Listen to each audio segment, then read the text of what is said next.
Friends எல்லோரும் good morning. இங்கே பாருங்கள், காலையிலேருந்து ரவை தோசை சுடுறேன் நின்று பொறுமை இழந்து போயிட்டேன். இங்கே பாருங்கள், இந்த தோசை மட்டும்தான் உருப்படி வந்துருக்கு.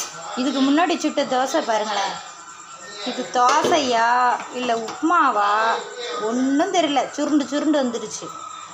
அதுக்கப்புறம் தான் எண்ணெயை தூக்கிட்டு வராங்க, எண்ணெயை ஒழிச்சு வச்சுருக்காங்க. ஏன்னா நீ எண்ணெயை காலி பண்ணிடுவார். எண்ணெய் இல்லாமல் எப்படி தோசை வரும்?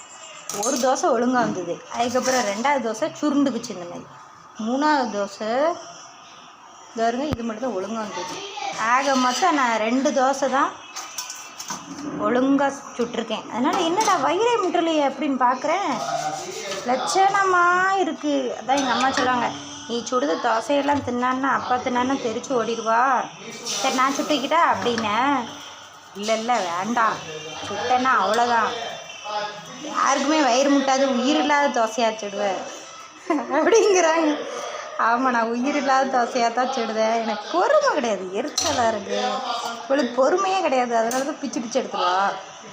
நான் சொல்லுவேன், பிச்சு தானே சாப்பிட போறிய, பிக்காமல் அப்படியே வாய்க்குள்ள முழுங்க போறிய அப்படின்னு சொல்லுவேன். உங்கள் வீட்டில் ரவை தோசை எப்படி சுடுவீங்க? என்னைய மாதிரி பிச்சு சுடுவீங்களான்னு கமெண்ட்டு சொல்லுங்கள். நம்ம சேனல் பிடிச்சி லைக் பண்ணி கமெண்ட் பண்ணி ஷேர் பண்ணி சப்ஸ்கிரைப் பண்ணுங்கள். பாய். இன்னைக்கு காலையில் இதுதான் பிரேக்ஃபாஸ்ட் எனக்கு. அலங்காத்தாலேருந்து செம்ம அரைச்சேன் எனக்கு அம்மாட்ட.